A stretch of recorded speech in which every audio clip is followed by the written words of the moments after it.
Hola, antes de comenzar el episodio me gustaría recordarte que he publicado 3 libros. El primero se llama Computación y Programación Funcional, que fue publicado en 2021 y es un libro que trata la programación funcional desde un punto de vista teórico y práctico. El segundo se llama Mentes Geniales, la vida y obra de 12 grandes informáticos. Esta es una obra que repasa la historia de hombres y mujeres que fueron relevantes en la historia de la computación. Y el último, el más reciente, se llama Principios de Programación, donde explico una nueva forma de entender la programación a través de 8 conceptos. Todos estos libros se pueden encontrar en librerías en España o en Amazon, y también en Latinoamérica se puede encontrar a través de Mercado Libre y Busca Libre. Para más detalles pueden visitar mi sitio web camilochacon.com. Bueno, antes de comenzar este episodio me gustaría dar las gracias a mis auspiciadores, o sea a mí porque no tengo. Pero ya que llevamos casi 2 años y medio del podcast, no estaría mal que la gente me regalara un café. Lo aceptaría con mucho entusiasmo. Aunque un café bueno, eso sí, por supuesto. Dicho eso, comencemos con el episodio. En el episodio de hoy voy a tratar el tema de qué son los lenguajes de programación y en particular cómo se diferencian de su implementación, ya sea esta un compilador o un intérprete o algo híbrido.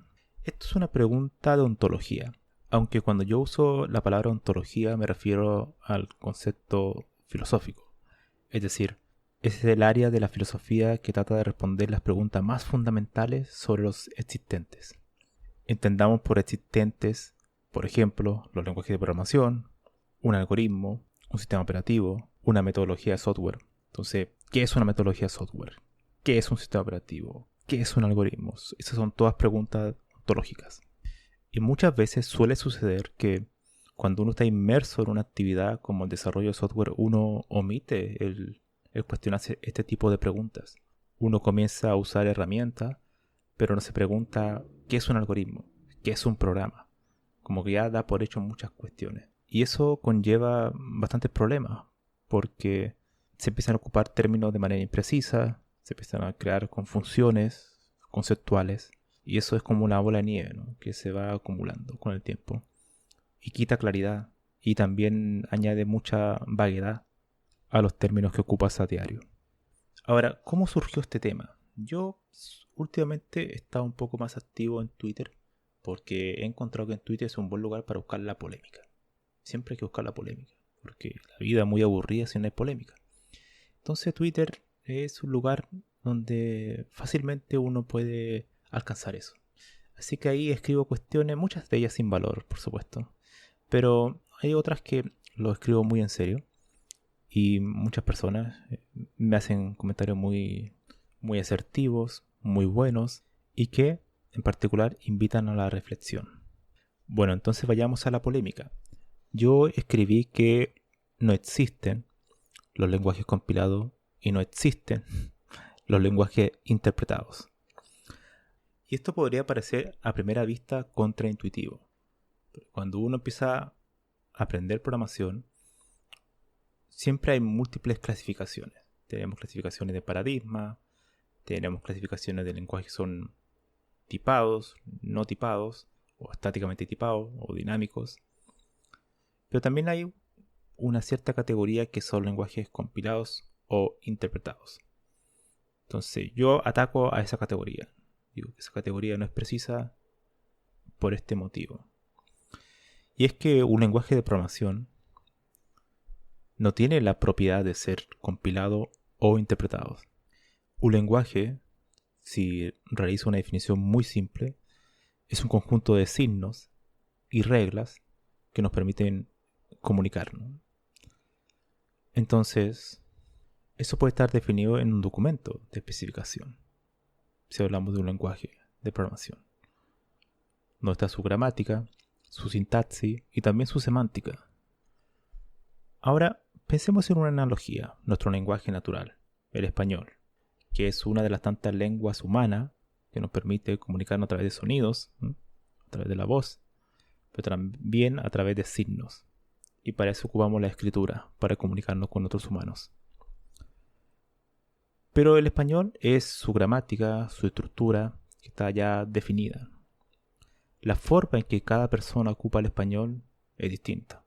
Hay personas que tienen un vocabulario muy amplio, una dicción excelente, una capacidad de construir frases que realmente uno se queda escuchando, le gusta escuchar a esa persona, porque tienen un gran dominio del idioma. Y otras personas tienen todo lo contrario, ¿no? Un vocabulario mucho más pobre, se comunican de manera muy simple, les cuesta decir sus ideas de manera clara, precisa. Pero el español no es esa persona ni la otra. Entonces la forma que cada persona ocupa el español no cambia el idioma en sí. Ya está la gramática definida. Lo que puede variar en el tiempo son probablemente algunas palabras nuevas que se empiezan a usar, otras quedan en desuso, pero el español ya existe como tal. La forma que cada persona ocupe es otra cuestión. Y lo mismo ocurre con los lenguajes de programación. Uno puede definir una especificación de su lenguaje, con una gramática, una semántica, donde esté toda la sintaxis muy bien definida y con su conjunto de propiedades del lenguaje. Pero después la forma en que voy a implementar ese lenguaje, la forma en que yo le voy a decir, por ejemplo, a un equipo, mire, esta es la especificación de mi lenguaje, tiene estas propiedades, aquí está el documento. La forma que ellos elijan la implementación es totalmente diferente al lenguaje en sí mismo. Y esa implementación puede ser a través de una compilación, o sea, crear un compilador, o de un intérprete, del proceso de interpretar. Entonces es incorrecto decir el lenguaje es compilado, el lenguaje es interpretado, porque el lenguaje no es que tenga la propiedad de ser compilado o ser interpretado, sino que su implementación es así, es compilada o interpretada. Ahora bien, es claro que algunas gramáticas, algunas propiedades de algunos lenguajes incitan a ocupar una u otra, pero independientemente de eso, el lenguaje no es en sí compilado. No es que Python sea interpretado, ¿no? O C++ sea compilado. Entonces, tomemos el ejemplo de C++, su especificación. C++ es un lenguaje estáticamente tipado. Entonces ya eso es una propiedad del lenguaje. Automáticamente uno sabe que el lenguaje va a aceptar tipos y que por tanto, al ser estáticamente tipado, no va a aceptar tipado dinámico. Y eso es muy interesante porque significa que, dado que es un lenguaje estáticamente tipado, y si se requiere que sea muy eficiente, va a requerir algún tipo de optimización previa. Y es ahí donde ocupar un compilador para C++ es mucho más adecuado, porque es un lenguaje que en sus principios está el tema del rendimiento, que sea muy rápido, y por eso es estáticamente tipado. Entonces la compilación como tal permite eso. O sea, uno verifica todos los códigos de fuente y hace todo el tipo de validaciones y optimizaciones en tiempo de compilación. En cambio, un lenguaje como Python presupone otra cuestión, que es un lenguaje dinámico. Y al ser dinámico significa que se va a ejecutar en runtime, o sea, en tiempo de ejecución. A diferencia del tiempo de compilación, al ser en tiempo de ejecución, cada expresión del lenguaje, cada expresión del código que defina se va a ir evaluando una a la vez. Al final, cada lenguaje genera un árbol, que es como un árbol abstracto de sintaxis. Entonces, cada nodo podría verse como una expresión.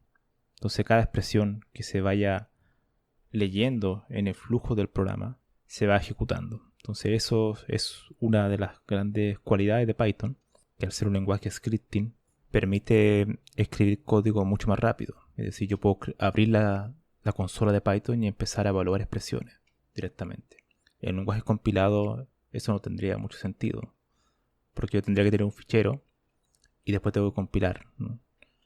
No evalúo expresión en una terminal, en una consola, por ejemplo. Tengo que hacer el proceso de compilación, que es indicar el fichero donde tengo todo el código y pasárselo al compilador. Y el compilador va a generar un nuevo ejecutable y ese ejecutable a su vez ya me permite ejecutar el programa. Entonces, claro, por ejemplo, C++ tiene muchos compiladores. tiene el compilador de Microsoft, tiene el más popular, el GCC, tiene el CLang, tiene otro de Intel también. Pero quedemos con esos 4. Pero los que crean los compiladores, ellos no tienen potestad sobre el lenguaje en sí mismo. Cada compilador tiene su forma de implementar el lenguaje y uno puede buscar, por ejemplo, benchmark de distintos compiladores para C++ y ver que algunos son más eficientes para cierto tipo de algoritmos que otros. Unos son más eficientes en el sentido de que consumen menos memoria, menos recursos que otros. Pero lo importante es que todo cumpla en la especificación del lenguaje. Y para eso en C++, por ejemplo, hay todo un comité de personas expertas en el lenguaje que cada cierto tiempo, cada nueva versión del lenguaje, van proponiendo nuevas características al mismo lenguaje. Y que después son evaluadas y son aceptadas o rechazadas. Y son aceptadas, bueno, se incorpora a la especificación, a la nueva versión del lenguaje. Y una vez que está esa especificación completa, los distintos creadores de compiladores, distintas empresas, algunos son compiladores privados, toman esa especificación y la empiezan a incorporar en su compilador. Entonces por eso que hay algunos compiladores que tienen versiones muy modernas de C++ y otros van un poco más atrasados, ¿no? Porque no van a la par. Depende mucho la velocidad que vayan implementando las nuevas especificaciones que van saliendo del lenguaje. Pero C++, igual que otro lenguaje, es su especificación. Y en el tweet que hice en ese momento, Jesús Gómez, con la persona que entablé una muy interesante conversación, me menciona el tema de la representación. Y es igual importante aclararlo. Pero cuando él da un ejemplo de, bueno, eso es similar a decir que 4 escrito, bueno, de manera como un entero, o de manera con números romanos, o escrito en español, o escrito en inglés. Todos son distintas representaciones. Pero en este caso no es similar. Un lenguaje es uno, o sea, es su especificación. Pero no es que el compilador de Microsoft de C++, por ejemplo, sea una representación del mismo lenguaje. Porque el compilador en sí, la implementación de ese compilador no es el lenguaje, sino que es algo totalmente jerárquico. Está la especificación, que es una, y que puede ir evolucionando en cada nueva versión del lenguaje, y que deriva en N implementaciones. En cambio, el ejemplo del número 4, tienen por así decirlo el mismo peso. O sea, el 4 en inglés, el 4 en español, no hay una jerarquía, simplemente son relaciones horizontales, ¿no? En este caso, la especificación como tal es totalmente jerárquica. Primero está la especificación, que es el lenguaje, que es su sintaxis, y después derivan todas las implementaciones que lo puede tomar cualquier persona. O sea, una persona podría volverse loco y decir, bueno, voy a implementar toda la especificación de C++ por mí mismo. Bueno, lo puedes hacer. Vas a tardar muchísimos años probablemente, pero lo puedes hacer, ¿no? Porque la especificación está disponible ahí para hacerlo. Pero esa especificación que haga esa persona no es el lenguaje. No es el lenguaje en sí mismo, ¿no? Entonces, dicho esto, decir el lenguaje es compilado, el lenguaje es interpretado, es un error. Es un error conceptual. Ahora, otra cuestión que dijo Jesús Gómez, que es muy interesante, y que él prefería decir que hacer la distinción entre lenguajes dinámicos o estáticos. Esto haciendo referencia al sistema de tipos, ¿no? Estáticamente tipado, dinámicamente tipado. Y claro, como dije anteriormente, cuando tú añades, esa es una propiedad del lenguaje. O sea, yo para definir la sintaxis y la semántica, tengo que decir que va a ser estáticamente tipado. Porque, por ejemplo, supongamos que tenemos en C++, por dar un ejemplo. Defino la variable a. Va a ser un entero, un int. Ok. Pone valor 0. Igual 0. Y en la siguiente línea voy a colocar a igual, abro comillas, doble. Coloco 1. Ok. Sintácticamente eso es válido. Pero semánticamente es inválido. ¿Por qué?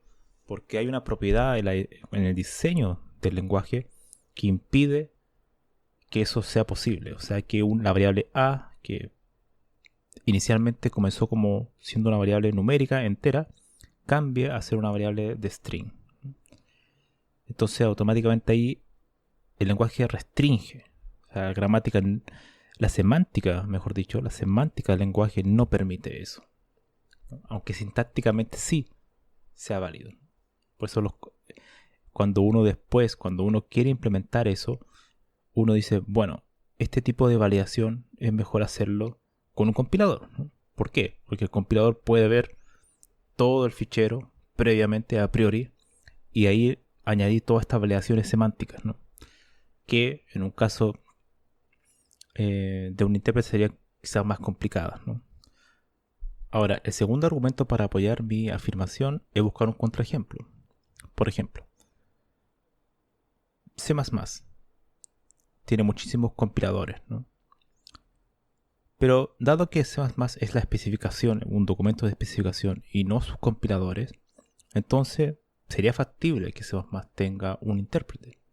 Y de hecho lo hay, aunque son muy poco comunes. Por ejemplo, C-Link es un tipo de intérprete interactivo, es decir, como una especie de terminal como la de Python, pero que uno va ejecutando código de C++, ¿no? Se va evaluando línea a línea.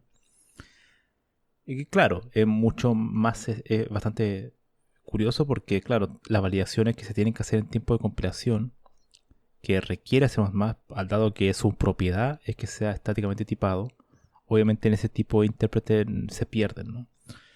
Pero sirve para hacer otro tipo de cuestiones, por ejemplo, el análisis de datos, son muy buenos los lenguajes interpretados, por eso que Python, Julia, R, todos ellos lenguajes que en su implementación usan intérpretes, porque es mucho más fácil ir evaluando expresiones cortas, pequeñas, como un script, como lo que uno hace, por ejemplo, en Jupyter Notebook.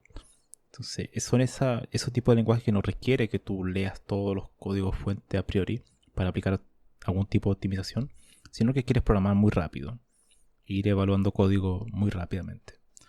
Entonces, C++ sí tiene un intérprete que hace algo así, pero por las razones que dije anteriormente, por las mismas propiedades del lenguaje, es mucho más difícil encontrar intérpretes en C++ que compiladores. Entonces podríamos decir que la propiedad de que sea estáticamente tipado dinámico influye, ¿no?, en la decisión de cuál una u otra elegir. Pero no significa que no se pueda. Y al decir eso es muy importante, porque automáticamente significa que el lenguaje no es que sea compilado en sí mismo, sino que requiere o es más proclive a tener ese tipo de implementación, ¿no? La implementación son técnicas. Y una de las técnicas es la compilación y otra técnica es la interpretación, que tiene un sinnúmero de subtécnicas en sí mismo, ¿no? Otro contraejemplo puede ser en Python, por ejemplo. Numba. Numba es un package que compila código Python. Y funciona a través de la LLVM, que es una especie de infraestructura para construir todo tipo de sistemas que sean compiladores o intérpretes, como una herramienta para desarrolladores de compiladores. Entiéndase por compiladores, que aquí lo ocupo en ambos casos, ¿no? O sea, compilador, intérprete, ya esa definición igual es bastante difusa, ¿no? Quizás simplemente debería ser compilador. Y una de las técnicas de evaluación cambia, pero bueno. Entonces, Numba es un JIT, que significa Just in Time, que es un tipo de compilación. Que la gracia que tiene es que se compila a código máquina en tiempo de ejecución.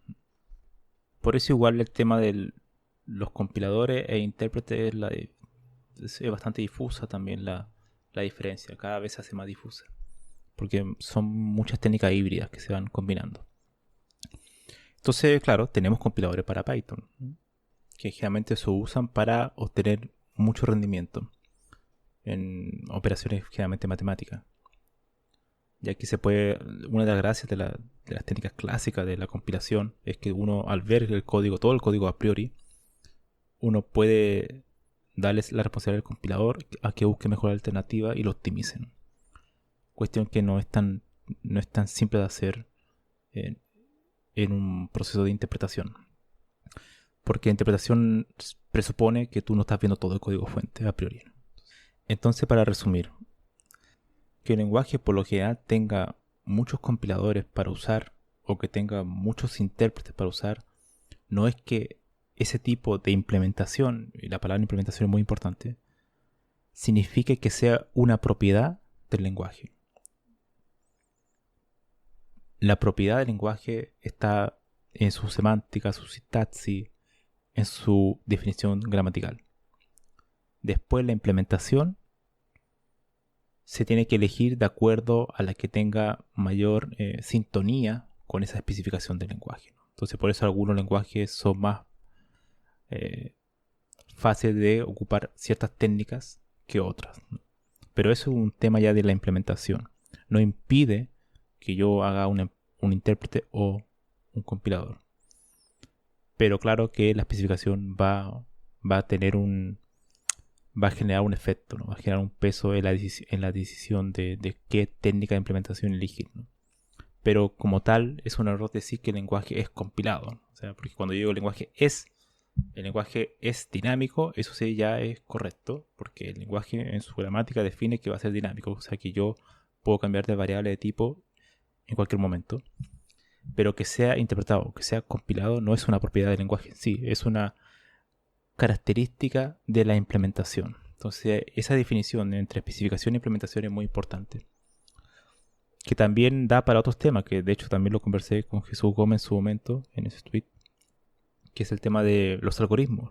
Pero ya esa es otra historia, ¿no? Porque al final los algoritmos pueden estar definidos matemáticamente, pero la implementación puede estar en cualquier lenguaje de programación.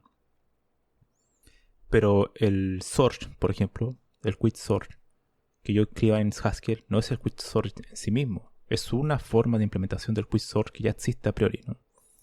Que existe ya en una definición matemática que uno tiene que seguir para implementarlo en ese lenguaje.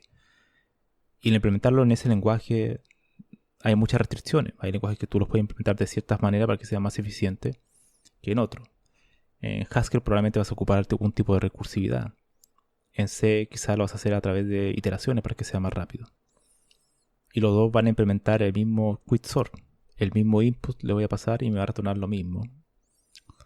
Pero no es que el quicksort de C++ cambie la especificación, lo haga a su manera, ¿no? El funcionamiento del algoritmo es el mismo, pero la manera de implementar cambia, ¿no? Esto de hecho es un problema muy clásico en la filosofía de la ciencia de la computación. La distinción entre especificación versus implementación. Entonces doy término al episodio de hoy. Cualquier consulta, queja, crítica, me la pueden hacer llegar vía Twitter. Así que estaré encantado en responderla. Nos vemos en el siguiente episodio.